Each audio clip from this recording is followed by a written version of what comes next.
Subscribe करें और bell दबाएं ताकि कोई खबर रह न जाए।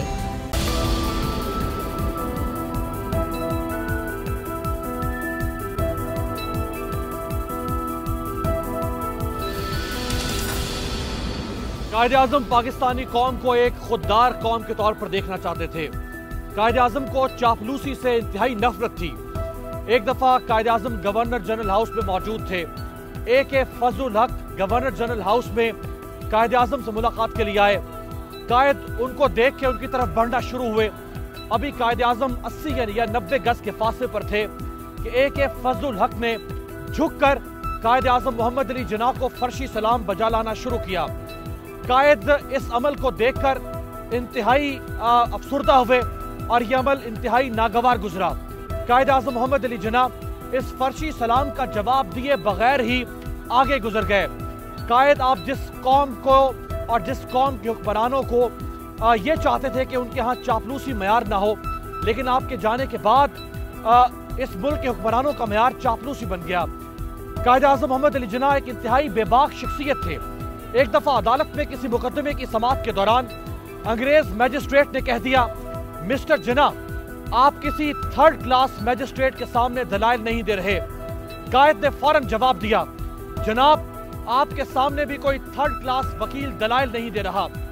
चंद्रीगढ़ मरहूम ने कायद-ए-आज़म के लायक भतीजे अकबर भाई को मुस्लिम लीग की किसी ज़ेली कमेटी का चेयरमैन बनाने की तजवीज कायद-ए-आज़म के सामने रखी तो कायद ने अपने भांजे को ओहदा देने की दरख्वास्त मुस्तरद कर दी और कहा कि अकबर की सबसे बड़ी नाअहलियत यह है कि वो मेरा रिश्तेदार है। कायद हम शर्मिंदा है कि आपके पाकिस्तान में खानदान के खानदान सियासत से लेकर हुकूमत तक को अपने घर की बांदी बनाए रखे। प्रोफेसर मोहम्मद इसहाक लिखते हैं कि कायद-ए-आज़म जब कराची में गवर्नर जनरल हाउस में मुंतकिल हुए तो उस घर को आरास्ता करने के लिए हुकूमत ने तकरीबन 4 लाख रुपए का तखमीना लगाया। जब कायद-ए-आज़म के नोटिस में यह बात आई तो उन्होंने ये पैसा खर्च करने से मना कर दिया और हुक्म दिया कि औरंगजेब रोड दिल्ली से उनके अपने जाती घर से उनका जाती सामान मंगवाकर गवर्नर जनरल हाउस में रखा जाए। कायद ने मजीद कहा कि यह मुल्क अभी नौज़ायदा है, इसके खजाने पर मेरे घर को सजाने से ज्यादा कुछ और अहम जिम्मेदारियां हैं। 1945-46 के सिंध कानून साज असम्बली के इंतखाबात में एक नशिस्त पर मुस्लिम लीग की पोजीशन जरा कमजोर थी। उस नशिस्त पर जीएम सैयद के मुकाबले में मुस्लिम लीग के उम्मीदवार काजी अकबर थे। कायद-ए-आज़म हर हाल में उस नशिस्त पर कामयाबी हासिल करना चाहते थे। कायद ने हिदायत दी कि उस नशिस्त पर कामयाबी के लिए लिटरेचर की बारिश कर दी जाए, कारकुनों की फौज भेजी जाए, इंतखाबी मुहिम के लिए हर किस्म की सहूलत फराहम कर दी जाए। लेकिन एक बात याद रखी जाए, इंतखाबात को जीतने के लिए कोई गलत तरीकाकार इख्तियार मत किया जाए। वोटर्स को हरगिज रिश्वत देना, मैं ये बात किसी तौर पर पसंद नहीं करता कि वोट खरीदने के लिए किसी वोटर को कोई पैसा दिया जाए। ये बददियानती और बेईमानी के मुतरादिफ है और बेईमानी के मुकाबले में मैं मोहम्मद अली जिन्ना हारने को तरजीह दूंगा। कायद आपने इंतखाब लड़ने के लिए क्या उम्दा मयार और पैमाना मुकर्रर किया, लेकिन आपके बाद के हुक्मरानों ने इस पूरे निजाम को धांधलीज़दा कर दिया। कायद-ए-आज़म के एडीसी आफ्ताब अहमद ने एक दफा कायद-ए-आज़म का जिक्र करते हुए कहा कि एक बार कायद काम करते करते थक गए तो उन्हें घर से बाहर तफरीह के लिए जगह चाहिए थी।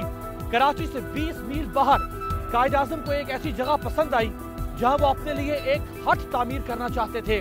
कायद ने अपने एडीसी आफ्ताब अहमद से कहा कि वो जगह की मिल्कियत और खरीदारी से मुताल्लिक मालूमात इकट्ठी करें।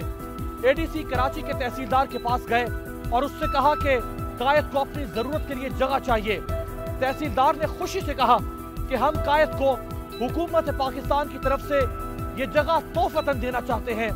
आफ्ताब अहमद कहते हैं कि मैंने तहसीलदार से जवाबन कहा कि कायद ऐसे आदमी नहीं, वो बाकायदा तहरीरी मुआहदे के तहत जमीन की खरीदारी करेंगे। चुनांचा कायद ने जमीन की मार्केट की कीमत के मुताबिक कीमत अदा की और खरीदारी की सेल डीड तैयार करवाई। कायद-ए-आज़म तो बानी पाकिस्तान थे, गवर्नर जनरल थे। वो मुल्क की जिस चीज पर उंगली रखते वो उनकी हो सकती थी, लेकिन वो कितने बासूल और बाकिरदार और जानतदार थे कि उन्होंने इस मुल्क को लूटा नहीं बल्कि अपना सब कुछ इस मुल्क पर निछावर कर दिया। और कायद की जिंदगी से एक आखिरी वाकया आपके सामने रखूं। मारूफ सहाफी ज़ेड सुनहरी के मुताबिक एक दफा किसी शख्स ने कायद आज़म को VIP प्रोटोकॉल देने के लिए उनके जूतों के तस्मे बांधने की कोशिश की, तो कायद आज़म ने फरमाया, ऐसा कतई तौर पर ना करें। मैं पाकिस्तानी कौम को एक गयूर और बाउसूल कौम के तौर पर देखना चाहता हूं। और उसके बाद उन्होंने अपने जूतों के तस्मे खुद बांधे। लेकिन यहाँ तो VIP प्रोटोकॉल देने के लिए जूतों के तस्मे बांधना तो मामूली, जूतों के तलवे तक चाटे जाते रहे। कायद आज़म का 142वां यौम विलादत और मेरे अक़ब में ये मीनार पाकिस्तान, तारीखी इमारत जिसकी निस्बत है तहरीक पाकिस्तान के साथ। मेरे साथ जो शख्सियात मौजूद हैं, इंतहाई मोतबर कायद जानिब तस्लीम नूरानी साहब, पाकिस्तान के सीनियर सिविल सर्वेंट रह चुके हैं और वफाकी सेक्रेटरी दाखिला के तौर पर इन्होंने फ़राइज़ सर अंजाम दिए। चूँकि कायद ने सिविल सर्वेंट्स के हवाले से बहुत कुछ कहा, उस पर इनकी राय जानेंगे। उनके साथ तशरीफ रखते हैं डॉक्टर ज़करिया ज़िक्र, वाइस चांसलर हैं यूनिवर्सिटी ऑफ अखाड़ा के, आपको बहुत शुक्रिया।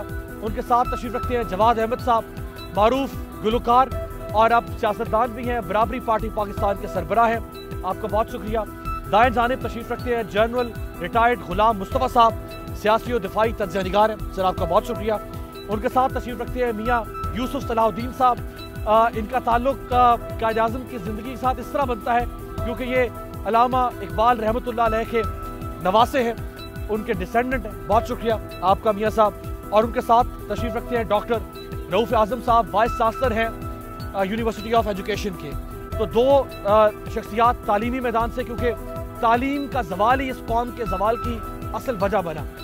तो ज़रा मियाँ साहब से मैं आगाज़ करना चाहूँगा, चूँकि मीनार पाकिस्तान पर आप मौजूद हैं और यहीं पर 1940 का जलसा हुआ था और इसके इंतजामात जो है वो मियाँ यूसुफ सलाहुद्दीन साहब के जो आबाओ अजदाद थे उन्होंने किए थे और कायद आज़म मोहम्मद अली जिन्ना यहाँ पर मौजूद थे। तो मियाँ साहब ज़रा इसकी तारीखी हैसियत अगर आप बताएं तो फिर कायद आज़म की बात करते हैं। जी देखें, मैं समझता हूँ कि 23 मार्च जो है और मीनार पाकिस्तान, इसका हमारी जो पाकिस्तान की जो तारीख़ है वो शुरू ही 23 मार्च से होती है 1940 से। उससे पहले तो मुस्लिम लीग एक, आप ये नहीं कह सकते कि ये कोई एक पार्टी थी जिसका कोई दस्तबुलंद था। जब 23 मार्च को आपने पाकिस्तान की डिमांड की तो आपको आपके सामने एक मंजिल कायद आज़म ने दी कि भी ये, और फिर 6 साल में आपने पाकिस्तान बना दिया। अब ये थोड़ी सी मैं इसकी हिस्ट्री में ये ज़रूर यहाँ बयान करना चाहूँगा कि जब ये जलसा होना था 23 मार्च का, उससे चंद दिन पहले अंदरून शहर लाहौर के अंदर खाकसारों पर फायरिंग हुई। अंग्रेज़ सरकार ने फायरिंग की और बहुत से जो थे खाकसार उसमें शहीद हुए। वो पाकिस्तान के हामी तो नहीं थे खाकसार, लेकिन थे मुसलमान और बड़ा खौफ व हरास था। सो इस चीज़ को देखते हुए जो उस वक्त के जो वज़ीर आला थे, सिकंदर याद साहब मेरे ख्याल से वज़ीर आला थे, क्या कहते हैं, पंजाब के, तो उन्होंने, उनकी ये ख्वाहिश नहीं थी कि ये जलसा जो है ये 23 मार्च को हो, या वो चाहते थे कि लाहौर से बाहर हो। लेकिन उस वक्त 3 जो शख्स थे जिन्होंने इंसिस्ट किया, वो एक सर शाहनवाज ममरोट, दूसरे मियाँ बशीर अहमद और तीसरे मेरे दादा मियाँ अमीरुद्दीन कि जलसा यही होना चाहिए, जलसा यही होगा और ये 23 मार्च को ही होगा। अच्छा, बहरहाल इस चीज़ को हल करने के लिए इन तीनों को सेक्रेटेरिएट बुलाया गया। वहाँ जो मुसलमान वज़ीर थे वो भी इकट्ठे हुए, चीफ मिनिस्टर साहब भी इकट्ठे हुए। तो फैसला ये हुआ कि कायद आज़म को फ़ोन किया जाए। तो कायद उस वक्त दिल्ली में उस वक्त मौजूद थे। इन्होंने फ़ोन किया और इन्होंने, तीनों ने कायद को कहा कि जी हम ये जिम्मेवारी उठाते हैं कि कोई ऐसा इंसिडेंट नहीं होगा, आप इजाज़त दें। तो कायद ने कहा बिल्कुल ठीक है, जलसा 23 मार्च को ही होगा और मैं पहुंच रहा हूं बाय ट्रेन। तो बाय ट्रेन लाहौर पहुंचे। सबसे पहले उन जो खाकसार जो इंजर्ड थे उनकी उन्होंने खबर ली और उसके बाद फिर 23 मार्च को ये जलसा हुआ और 6 साल बाद पाकिस्तान मार गया। तो इसके इंतजामात जो हैं वो भी आपके जो दादा मेरे जो वालिद थे, क्योंकि मेरे दादा जो थे वो इस जो रिसेप्शन कमेटी थी उसके वो चेयरमैन थे, पिंडाल कमेटी जो थी इस जलसे की। तो जलसे की जो इंतजामात की भी, लेकिन उस वक्त हालात ऐसे थे कि कोई डर के मारे कोई देने को तैयार नहीं था। कोई कुर्सियाँ, कोई ये जो भी टेंटेज या जो। तो मेरे वालिद ये बताते हैं कि मैं और इनके साथ मोहल्ले के 10-12 जो लड़के थे, ये जगह जगह जाके पूछ रहे थे और कोई देने को तैयार नहीं था। फिर एक मुसलमान था जिसकी ये टेंटेज की दुकान, उसने कहा बेटा ये चाबी पकड़ो, दुकान खोल लो। अगर मुझे किसी ने पूछा तो मैं कहूँगा कि इन्होंने ताला तोड़ दिया और ये ले गया। इन्होंने वहाँ से सामान उठाया और मेरे वालिद बताते हैं कि जब यहाँ आके सामान रखना शुरू किया तो इस सेड कि इन हाफ एन आवर सारा शहर निकल के बाहर आ गया। जो मुसलमान नौजवान था, और फिर घंटों के अंदर वो सारा जलसा जो था वो उसकी तैयार हो गई। और वो जो कालीन स्टेज पे बिछा था वो अभी भी मेरे पास वो मौजूद है। वो जो कुर्सी जिस पे कायद बैठे थे वो कुर्सी अब एक म्यूजियम बना है इधर वाघा बॉर्डर के ऊपर, जो रेंजर्स ने इसकी तामीर की है, वो कुर्सी वहाँ मौजूद है। और ये जो हमारे यहाँ जो नेशनल हिस्ट्री म्यूजियम है, मैं ये चाहूँगा कि वो कालीन जो है वो यहीं मैं इनको दूंगा ताकि वो यहाँ एक अपनी, क्योंकि ये चीज़ें जो हैं ये कौम की चीज़ें हैं। बिल्कुल, जो एग्जीक्यूटिव इंतजामिया, जो सिविल सर्विसेज का पूरा निज़ाम है जिसके बगैर रियासत चल नहीं सकती, काम नहीं कर सकती। तो कायद-ए-आज़म ने पेशावर में सिविल सर्वेंट्स को एड्रेस किया था, बड़ा अहम खिताब था, और कायद-ए-आज़म ने एक पूरा नस्बुल-ऐन दे दिया था सिविल सर्वेंट्स के सामने। और कायद ने जो अल्फाज अदा किए उस दौर में, यानी आज से 70 साल पहले, आप कायद का विजदान या उनका इंट्यूशन देखें जो कायद ने फरमाया सिविल सर्वेंट्स को, और जो उन्होंने बाखबर किया, खबरदार किया कि आपके साथ ये कुछ होगा, सियासतदान आपको ऐसे ऐसे इस्तेमाल करेंगे, आपको पता होना चाहिए। अभी तो पाकिस्तान का सफर शुरू हुआ है लेकिन कायद उनको बता रहे हैं। कायद के बताने के बावजूद हमारे सिविल सर्वेंट्स उस पर काम नहीं कर सके। मैं जरा कायद के अपने अल्फाज जो हैं वो आपके सामने रखता हूं, फिर तस्लीम दुरानी साहब से उस पर जवाब देते हैं। कायद ने एड्रेस करते हुए फरमाया कि the first thing that I want to tell you is that you should never be influenced by any political pressure. यही होता रहा बाद में, बाय एनी पॉलिटिकल पार्टी और any individual politician. If you want to raise the prestige and greatness of Pakistan, you must not fall victim to any pressure but do your duty as servants of the people and the state fearlessly and honestly। यानी आपको रियासत पाकिस्तान का मुलाजिम होना है, किसी सियासतदान या सियासी जमात का नहीं। उसके बाद कायद ने फरमाया कि governments are formed and governments are defeated, यानी हुकूमतें बनेंगी भी, हुकूमतें टूटती भी रहेंगी। Prime ministers come and go, ये वज़ीर आज़म आएंगे फिर जाते रहेंगे, मिनिस्टर्स कम एंड गो, वुज़रा भी आएंगे और जाते रहेंगे, बट यू स्टे ऑन। आपने 30-32 साल तक इस कौम को सर्व करना है। Therefore, there is a very great responsibility placed on your shoulders.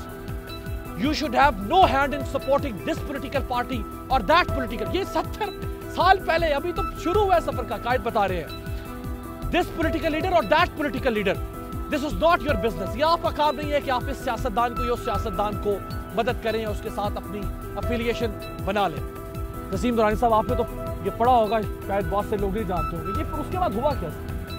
देखिए, एक तो मैं सिर्फ कायद के बारे में 2 जुमले कहना चाहूँगा कि वो पाकिस्तान या मुसलमान हिंदुस्तान के जो है बड़े खुशकिस्मत हैं कि उनको एक ऐसा लीडर उस वक्त उभरा, और वो बंदा बहुत ब्रिलियंट था। मतलब जो 17 साल की उम्र में लॉ करना शुरू कर दिया, वालिद साहब ने उसको भेजा था अपनी एक शिपिंग कंपनी के, जो उनके वालिद साहब अच्छे खासे खाते पीते आदमी, तो शिपिंग कंपनी में वो उनको क्लर्क लगाया एज एन इंटर्न। उन्होंने वहाँ कानून की तरफ गए और 3 साल में उन्होंने कानून किया, और फिर वो 20 साल की उम्र में वापस आ गए बॉम्बे, और बाय द एज ऑफ 23-24 ही was the most successful lawyer in Bombay.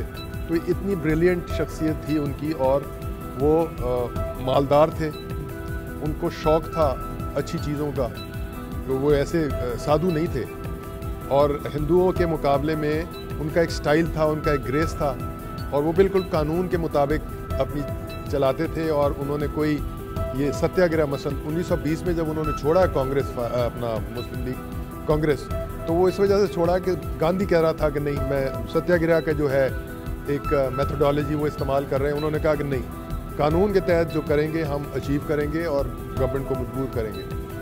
अब सिविल सर्वेंट्स की जो बात है, देखिए वो तो उनकी शख्सियत से एक चीज़ नज़र आती है कि जब उन्होंने पहली कैबिनेट मीटिंग में चाय के बारे में जब उन्होंने मिनिस्टर्स ने पूछा, तो उन्होंने कहा कि भाई चाय आप घर से पी के आए, यहाँ पर आपका है। तो उस ज़माने में तो सिविल सर्वेंट्स भी जो थे बड़े जज्बे से सरशार थे, अपने घर से कागज़ पेंसिल लेके उन्होंने अपने दफ्तर चलाए, अपने घर से कुर्सियां मेज़ लग के उन्होंने दफ्तर चलाए, और जो रेफ्यूजीज़ का इन्फ्लक्स था उसको उन्होंने रखा। और फिर जो अक्कासी की, ये जो आपने कहा कि कायद आज़म ने पेशावर में जो लिया, देखिए सिविल सर्विस का रोल वही है जो उन्होंने 1947 में कहा, 1948 में कहा, और वो अब भी वही होना चाहिए। हुआ ये कि ये मैं समझता हूँ, मैं तो 60s में आया सिविल सर्विस में, उस ज़माने में बिल्कुल इसी तरह हो रहा था। 100% नहीं तो मैं समझता हूँ 85% इस तरह था कि सियासत अफसर जो थे वो सियासी प्रेशर पर नहीं आते थे और पोलाइट होते थे, डिप्लोमेटिक होते थे, मगर कोई गलत काम किसी के कहने पे नहीं करते थे और उनको कुछ नहीं होता था। 70s में भी ये चला, 80s में भी चला। फिर जब हमारे यहाँ सियासतदान उभर के आए तो उन्होंने ये तासुर दिया कि अफसरशाही जो है वो सब रूल्स हमें बता के रोकती है और हर चीज़ जो है वह हमें नहीं करने देती। तो उस वजह से फिर वो सिविल सर्विस डिफेंसिव पे चली गई। और हुआ ये कि मैं समझता हूँ 90s में, लेट 80s 90s में जब ये यहाँ पर नई सियासत आई मिड 80s में, तो उन्होंने एक अपने कंट्रोल रखने के लिए उन्होंने सिविल सर्विस को टारगेट किया और उन्होंने सिविल सर्विस में गैर कानूनी भर्तियां कराई। पहले नायब तहसीलदार कभी डायरेक्ट नहीं होता था, पहले कभी मैजिस्ट्रेट या इस किस्म की कई पोस्टें होती थी जिसका तस्वर भी नहीं हो सकता था कि वो बगैर पब्लिक सर्विस कमीशन के या बगैर किसी इम्तिहान से आप भर्ती कर दिया जाए। उस किस्म के काम शुरू हो गए। अफसरों को जो थे, जो उनके साथ बात करते थे, उनको बहुत मराद मिलती थी, जो नहीं थे वो उनको सजा मिलती थी। तो वो उस वक्त अफसरों की भी कमज़ोरी है और मैं समझता हूँ कि चूँकि माहौल ऐसा हो गया कि अफसर भी फिर लाइलग हो गए और उनको जो अफसर मिले जिन्होंने उन्हें भी लगा कि यस पास करने में ही बेहतरी है, तो हाँ में हाँ जिसने मिलाई उससे हो गया। और वो कल्चर जो है वो अब इस तक बढ़ी है कि मौजूदा हुकूमत की पहला पॉइंट ये था कि जी हम डीपोलिटिसाइज करेंगे। मकसद यही है कि गवर्नमेंट के रूल्स बने हुए, सिविल सर्वेंट का रोल ये है कि उस रूल्स के मुताबिक उसने चलना है, बेशक वो गवर्नमेंट पावर में हो या गवर्नमेंट या अपोजिशन में हो बंदा। अपोजिशन का बंदा ये ना महसूस करे कि भाई मैं इस मुल्क का बाशिंदा नहीं हूँ, सही, और उसको वही इज्जत हम 60s में 70s में वही इज्जत देते थे और हम पे कोई अजाब नहीं आता था। कायद के फारी बाद जो पाकिस्तान के हुक्मरान थे, जिस तरह ख्वाजा नाज़मुद्दीन, उनका IQ लेवल कहा जाता है ज़रा कम था लेकिन करप्शन का कोई दाग नहीं। इसी तरह से फिरोज खान नून, IQ लेवल कहा जाता है ज़रा कम था लेकिन करप्शन का कोई दाग नहीं। हुसैन शहीद सोहरवर्दी टॉप नॉच बैरिस्टर उन्हें कहा जाता है लेकिन करप्शन का कोई दाग नहीं। डॉक्टर खान NWFP के वज़ीर आला, करप्शन का कोई दाग नहीं। जनरल साहब 80s के बाद फिर जो भी हुक्मरान आया उसने शीरे मादर की तरह लूटा इस मुल्क, और आज फिर ये सारी जो करप्शन के खिलाफ सारा एक महाज और माहौल देख रहे हैं आप, ये कायद की रूह आज मतलब मीनारे पाकिस्तान के नीचे बैठ के आप तसव्वुर कर सकते हैं कि कायद की रूह कितनी फड़पेगी, ये क्या हुआ इस मुल्क के साथ? देखिए, एक तो कायद का मुआजना पाकिस्तान के कायद के बाद के जितनी भी लीडरशिप आई है इंक्लूडिंग मिलिट्री एंड सिविल, मुआजना नहीं है। वो कायद था, ये गली मोहल्ले से उठ के आके बैठ गए हैं हमारे ऊपर रूल करने के लिए। उसका एक विजन था, उसके ऊपर एक कॉन्फिडेंस था। हमारे बुजुर्ग थे, नाबीना थे, दांत भी नहीं थे, उनके बड़े बूढ़े थे। जब यह कैंप में पहुंचे तो वो खा नहीं सकते, तो मेरे फादर को बुलाया उसने कि वो कागज पेंसिल लेके आओ। उन्होंने कहा क्या करना है? उसने कहा जना को चिट्ठी लिखो। उन्होंने कहा क्या करना है? उन्होंने लिखो, जो भी था उन्होंने डिक्टेट कराया अपने तरीके से मुताबिक। उसको लिखो कि नूर मोहम्मद दे दंद भी ठीक नहीं है, तो चौल ते शक्कर मुक गए, तो तू उस चौल ते शक्कर मैनू कल दे। तो मेरे फादर ने कहा कि भाई वो कायदे आजम दा ये काम वो कर देगा। उन्होंने कहा क्यों नहीं करेगा? मतलब that was the confidence people had, leader के जिसने ना कायद को देखा हुआ था ना कायद को सुना हुआ था। ये कॉन्फिडेंस था उस लेवल के आदमी का। और आजकल के बारे में जो आप बात करें, देखें दूसरी जो चीज़ हम बार बार भूल जाते हैं कि कायदे आज़म एक फ़िलासफ़ी थी, एक सोच थी, एक मकसद था। उसके तहत वो एक मुल्क हासिल करना चाहते थे। उसके तहत वो चाहते थे कि इस मुल्क के बाशिंदे एक ख़ास नज़रिए के तहत आगे बढ़ें, जहाँ पे अक़वाम आलम में इनकी एक कदर हो, जहाँ पे ये रिकगनाइज हों। और वो हैरान कुन चीज़ ये है कि हम उनकी और सारी बातों को सोचते रहते हैं, बात करते रहते हैं। उनकी जो अंडरस्टैंडिंग थी कि पाकिस्तान को अल्लाह ताला ने जिस जगह पर बनाया है और जिस तरीके से जो अल्लाह ताला ने ताकत वदीयत की है पाकिस्तान को, Pakistan is destined to become a great power, ये उनके ज़हन में था। और उन्होंने इसी लिहाज से जब भी पाकिस्तान की बात की, जब उन्होंने सिविल सर्विस से बात की तो उनके मकसद में ये था, जब उन्होंने फ़ौज से बात की तब ये था उनका। अब अंदाज़ा कीजिए कि एक वकील जिसका कभी फ़ौज से कोई ताल्लुक नहीं रहा, ना उसके कोई एजुकेशन थी ना मीडिया के थी, वो फ़ौजी मामलात को भी समझ रहे थे, वो आपके जो स्टडी के मामला थे उनको भी समझ रहे थे, जो इंटरनेशनल रिलेशनशिप उनको भी समझ रहे थे। आप इतनी हमाजहत शख्सियत को, इतना बड़ा ज़हन को आप कैसे लोगों से कंपेयर कर सकते हैं? उसके बाद तो फिर पाकिस्तान में देखिए चाहे जो भी आया वो अपनी ज़ात को या एक छोटी सी लिमिटेड पीरियड छोटी सी सोचती है उसकी कि ये मोटरवे बना देंगे तो पाकिस्तान बन जाएगा। ये पाकिस्तान मोटरवे चाहिए, लेकिन पाकिस्तान बनाने के लिए फिर आपको वो जाना पड़ेगा 1940 ऑनवर्ड्स जो बातचीत हुई, जहाँ पे एक अफकार जो हमारे अल्लामा इकबाल ने पेश किए, उनकी सोच क्या थी और कहाँ तक थी। अब तो जब आप सोचते हैं, देखते हैं, आप हैरान होते हैं कि आप उस इतने खुशकिस्मत लोग हैं जिनको ये एक प्लेट में मैं समझता हूँ मिले आज़ादी मिल गई। अगर खुदा न खास्ता ये ना होता तो आज जो हमारी हालत होती, जो आजकल मुसलमानों की हालत है भारत में, आपको नजर आ रही है। कायद की अपनी खुशकिस्मती से, उनके अपने अल्फाज, उनकी अपनी ज़बान से अदा किए हुए कुछ अल्फाज हमारे पास हैं, और उनके अंदर भी कायद जो है वो विजन दे रहे हैं इस कौम को, मैनिफेस्टो दे रहे हैं आने वाले हुक्मरानों को, एक नस्बुल-ऐन दे रहे हैं, एक मंशूर दे रहे हैं, एक राय अमल दिखा रहे हैं कि कैसे चलाना इस मुल्क को। इतनी खुशकिस्मत कौम दुनिया में बहुत कम होगी कोई कि जिसको ऐसा हुक्मरान मिला कि जिसने जिस तरह माँ बच्चे को उंगली पकड़कर चलना सिखाती है, ऐसे मोहम्मद अली जिन्ना ने इस कौम को उंगली पकड़कर चलना सिखाया। वक्त नहीं मिल सका, एक ब्रेक लेते हैं, ब्रेक से वापस आके कायद की अपनी जुबान से कुछ अल्फाज आपके सामने रखे और फिर बाकी मेहमानों से बात करें।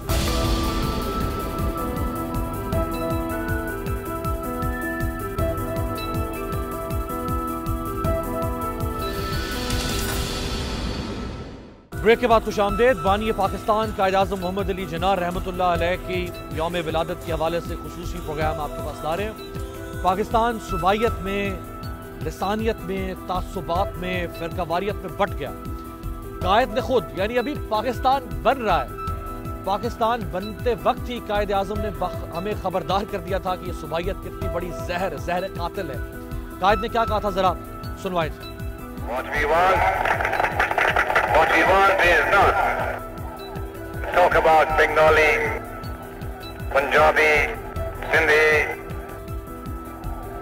Yes, they are units, they are provinces, Pathan. Yes. But I ask you, have you forgotten the lesson that Islam taught us 13 centuries ago?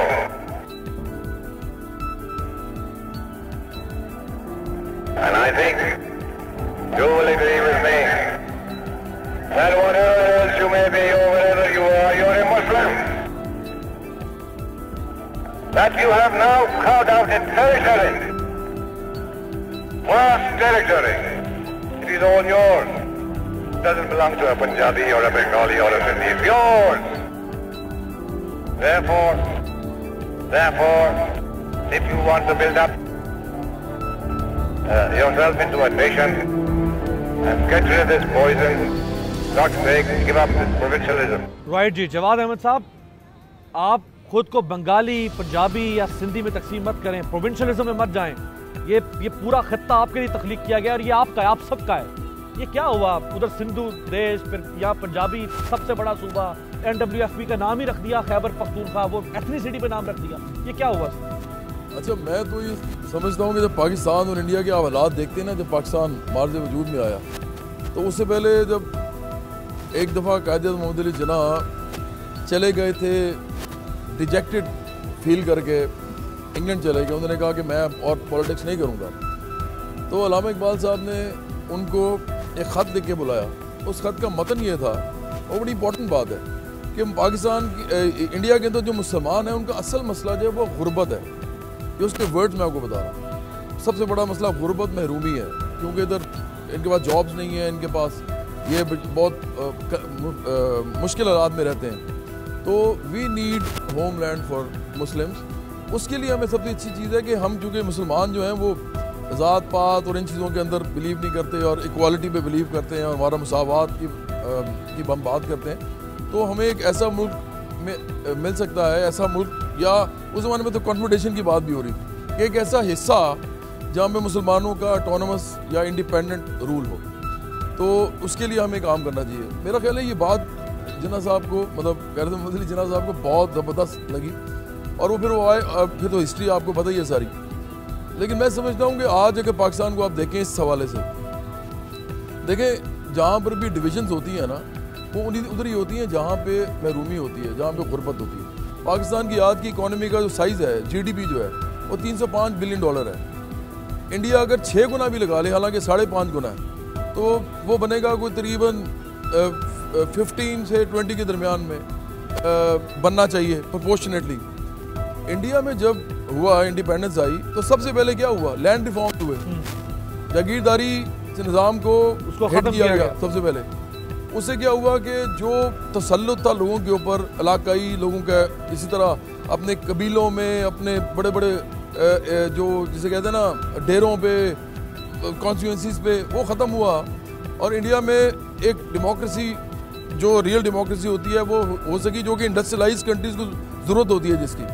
अब पाकिस्तान में तो ये हुआ नहीं, बल्कि मैं आपको बताऊं 1951 में सिंध की जो असेंबली है, मसूद खदरपोश लिखते हैं इसके बारे में नोट ऑफ डिसेंट में, तो 1951 में 90% जागीरदार थे सिंध की असेंबली में, और 1953 में पंजाब की असेंबली में 80% जागीरदार थे। हुआ क्या हमारे साथ ये हुआ कि चंद लोगों के हाथ में सारे मीन्स ऑफ प्रोडक्शन, सारी इंतज़ाम, जिसको हम गवर्नेंस कहते हैं, कंट्रोल, पावर स्टेट की वो चली गई।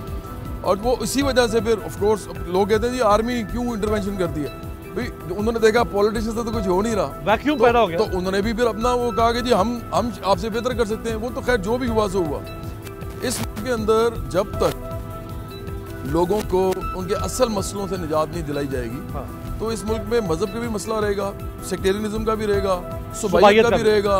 क्योंकि आखिरकार आप अमीर, आप भी बड़े इंटेलिजेंट आदमी, आप मुझे बताएंगे जब किसी के पास 15,000 मिनिमम वेज दे रहे हो, आप उसको, आप 70% लोगों को 15,000 मिनिमम वेज देते हैं, इसमें मुझे रह के तो दिखाएं इमरान खान साहब या नवाज शरीफ साहब या सर्वाइव कैसे कर सकते हैं। तो मसला ये कि 6-6 हज़ार रुपए में लोग काम करते हैं इस मुल्क में, 8-8 हज़ार रुपए, 10-10 हज़ार एक्सप्लॉइट तो होंगे ना ये चीजें। वो तो किसी भी टाइम पे आप उनसे कुछ भी करवा सकते हैं, क्योंकि देखें ये जो है ना कौमियत, पेट्रियटिज्म, फिर किसी के साथ आपकी जज्बाती ताल्लुक किसी मुल्क के साथ, उसका सबसे इम्पोर्टेंट उसमें पहलू ये होता है कि वो लोग अच्छा खुश भी हों। हैप्पीनेस इंडेक्स आप देख लें कितना है पाकिस्तान, लोग परेशान रहते हैं। खुशहाली का इंडेक्स, प्रॉस्पेरिटी इंडेक्स देख लें, हैप्पीनेस इंडेक्स देख लें। डॉक्टर साहब, क्या कायद ने तसव्वुर किया था कि 70 साल बनने के बाद भी इस मुल्क में 2.5 करोड़ बच्चा स्कूलों से बाहर होगा? जो टर्शरी एजुकेशन है वो इंतहाई निगलेक्टेड होगी। मेरे मुल्क के स्कूलों के अंदर भैंसों के बाड़े बन चुके होंगे। मेरे मुल्क के स्कूलों की तालिबात जो है वो दरख्तों के नीचे कीकर के साए में बैठ के वो पढ़ रही होंगी। बैतुल खला नहीं होगा 2018 के पाकिस्तान में। कायद ने सोचा होगा ये? देखें, कायद की जो उनकी ज़िंदगी की जितनी डायमेंशंस हैं उनमें आपको एक मरबूत चीज़ नज़र आएगी, और वो है उनका ट्रस्ट ह्यूमन डिग्निटी पे। उन्होंने अपनी डिग्निटी पे कभी कंप्रोमाइज़ नहीं की। जैसे आपने इब्तिदाइया में कहा, उन्होंने उनके साथ जो लोग एसोसिएट थे उनकी डिग्निटी को कंप्रोमाइज़ किया, और कलेक्टिव लाइफ में उन्होंने कभी डिग्निटी को कंप्रोमाइज़ किया। देखें, रिश्वत की बात हो रही थी, करप्शन की बात हो रही थी। जब कोई शख्स करप्शन करता है तो सबसे पहले वो अपनी डिग्निटी पे कॉम्प्रोमाइज करता है। देखें ना, डील होती है, जो करप्ट डील होती है, उसमें वो बहाने बनाता है, डील करता है, तो सबसे ज्यादा वो अपनी जात की नफी कर रहा होता है। बहुत बड़ा ऑफिसर, बहुत बड़ा सियासतदान है, छुप छुप के कमीशन लेता है ना। तो ह्यूमन डिग्निटी, मेरा ख्याल है, हमारे सोशल डिके में और हमारे सिविलाइजेशनल डिके में सबसे जो लीथल तरीन चीज़ है वो फ़र्द की डिग्निटी कम हुई। 60 साल पहले जितने भी कायद के फरमूदात हैं उसमें उन्होंने कहा कि इंसान को झूठ नहीं बोलना, डिग्निटी पे कॉम्प्रोमाइज़ नहीं करना, वर्क एथिक को आप होल्ड रखना है। इलेक्शन भले हार जाऊं, this is what I am saying, this is what. अब देखें, 70 साल बाद इस वक्त जो डोमिनेंट डिस्कोर्स है वो ह्यूमन राइट्स का, इस वक्त दुनिया में जितनी पावर पॉलिटिक्स हो रही है वो भी ह्यूमन राइट्स के खिलाफ। This is what I am saying. अब आप एजुकेशन की बात करें भाई, अगर एक बच्चे को हम इलिटरेट रखते हैं तो ये हम उसकी डिग्निटी को तबाह कर रहे हैं। हमारा जो डिक्लाइन हुआ है पॉलिटिक्स में, एजुकेशन में, सोशल स्ट्रक्चर में, सिविलाइजेशन में, इंडिविजुअल लेवल पे, कलेक्टिव लेवल पे जब हमें नुकसान हुआ है, हमारे हुक्मरानों ने जब नुकसान पहुंचाया तो आप देखें उन्होंने कहीं ना कहीं कॉम्प्रोमाइज किए। अमूमी तौर पे हमने कायद के जो फरमूदात हैं उनको आइसोलेटेड मैनर में प्रोजेक्ट किया। अगर हम कॉम्पोजिट तरीके से देखते हैं जैसे तो एक आपको बहुत जबरदस्त थॉट सिस्टम उनमें नजर आता है। जैसे नूरानी साहब कह रहे थे कि वो बड़ी वजह वाले बंदे थे, वो कोई गांधी की तरह साधु नहीं थे। क्यों कि भाई आप अपनी आउटलुक में एक डिग्निफाइड ह्यूमन बीइंग है, you should dress like that, you should talk like that. आप अपने आप की तहकीर ना करें। देखें अगर देखें ना ये सारा एक ब्रेक का मुझे मैं एक ब्रेक का जरा कलेक्टिविटी बन। बिल्कुल एक ब्रेक लेते हैं जी, ब्रेक से वापस आते हैं। तो जो साइंस एंड टेक्नोलॉजी की सूरत हाल है, क्योंकि एजुकेशन की बात हो रही, तो जरा डॉक्टर रऊफ साहब से बात करते हैं कि साइंस एंड टेक्नोलॉजी में पाकिस्तान कहाँ खड़ा है। कायद ने ये तो नहीं कहा था कि ये मुल्क जो है हमेशा गंदम, चावल और कपास के जरिए से ही चलेगा। Science and technology. एक ब्रेक से वापस।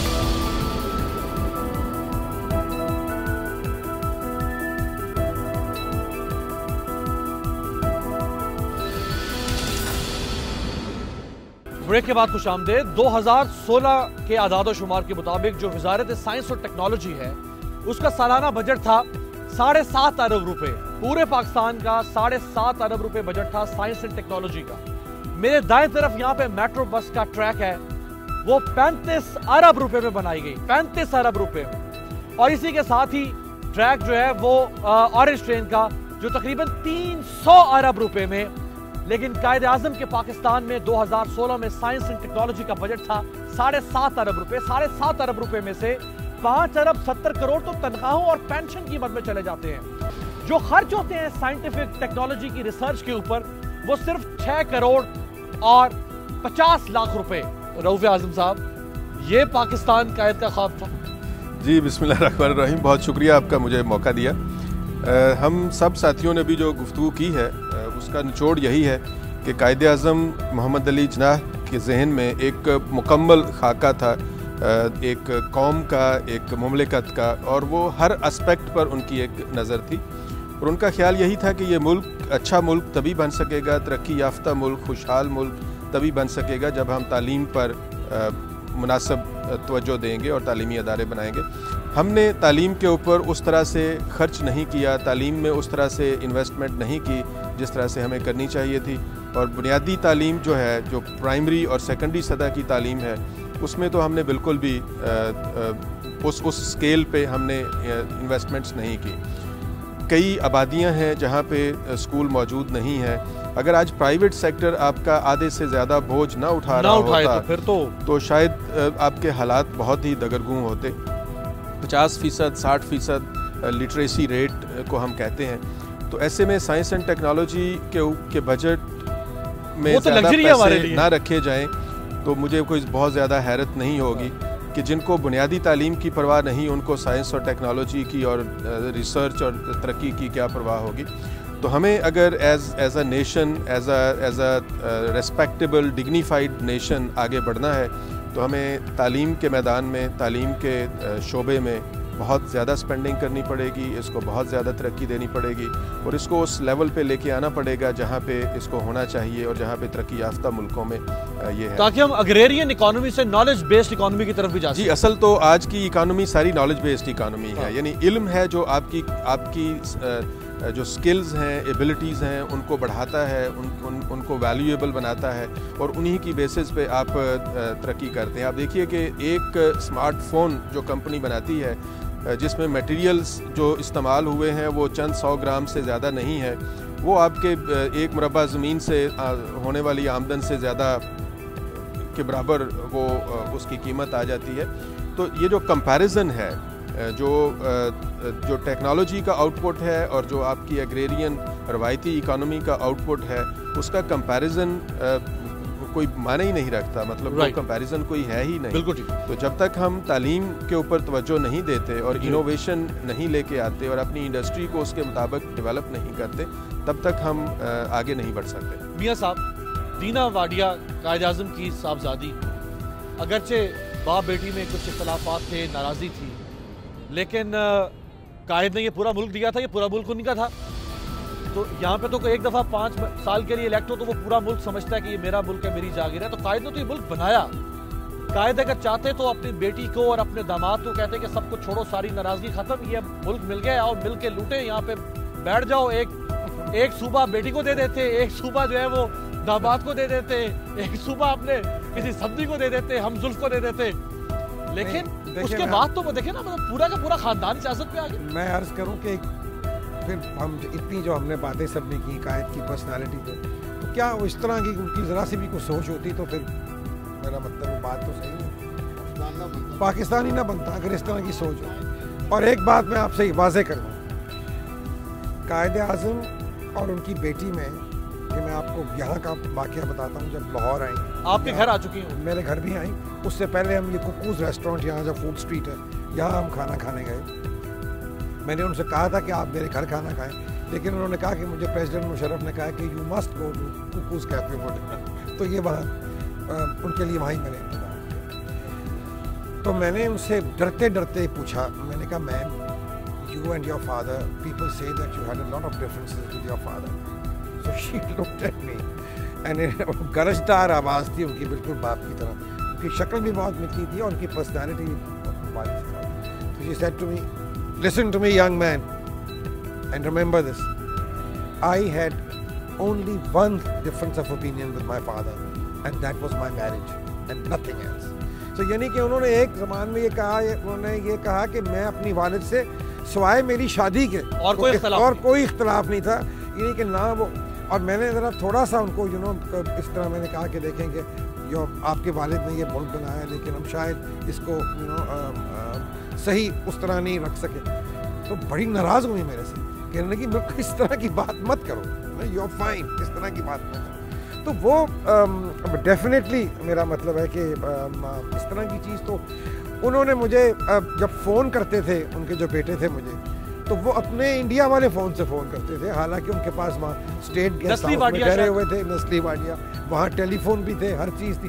उन्होंने, मेरा मतलब है कि मिनिमम, और उसके बाद उन्होंने बिल्कुल कोई प्रोटोकॉल नहीं लिया, बिल्कुल कोई प्रोटोकॉल। यहाँ आने के बाद मैं यहाँ से मेरे घर से निकले तो वहाँ अपना शेरयार खान साहब जो PCCP के चेयरमैन थे, और उन्हीं के इन्विटेशन से वो तशरीफ लाए थे।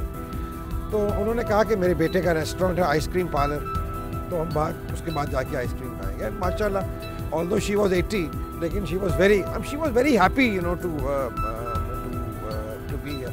जब मेरे घर तशरीफ़ लाई तो उन्होंने वो सारी तस्वीर देखी कायद-ए-आज़म की, मोहतरमा फातिमा जना की, जो मेरे मेंबर, तो उन्होंने immediately she felt at ease. ठीक है, एक उनको लगा कि क्या कहते हैं, फिर उन्होंने मुझे कहा बताओ वो कौन सी कुर्सी थी जिसमें मेरे वालिद बैठे थे या इकबाल जहाँ बैठते थे। तो शी वाज, मुझे उन्होंने बताया कि मैं आज सुबह शाही के लिए गई थी और मैं अलामा की मज़ार पे भी मैं होके आई। तो वो वहाँ जब हम गए तो वहाँ कुछ स्टूडेंट्स थे, वहाँ लम्स के स्टूडेंट्स थे, तो उन्होंने बड़ा शक्ल देख के पहचान जाते थे लोग, वो इतनी शक्ल उनकी कायद से मिलती थी, मुशाबिहत बहुत।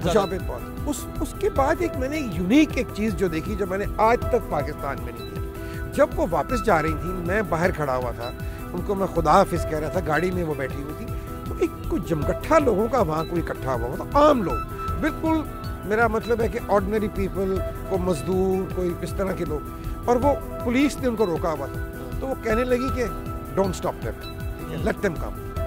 यकीन करें, मैंने कभी नहीं देखा कि लोगों ने एक लाइन खुद ही लगाई, एक एक शख्स आता था आगे, उनसे हाथ मिलाता था और वो दोनों हाथों से उससे हाथ मिलाता था। I mean it was just I realise कि इस बट्टी से लोगों से क्या पर्सनैलिटी है, वो तो जाहिर बात है। ये मेरा मतलब है कि उनकी बेटी के साथ भी लोगों का ये, और मैंने कभी किसी लीडर के साथ अवाम का ये लोग बदतमीजी भी करते हैं, लोग बहुत कुछ करते हैं, लेकिन इट वाज लाइक कि जिस तरह कोई, इट वाज वेरी स्ट्रेंज। मैंने कभी पाकिस्तानियों को इस तरह नहीं देखा।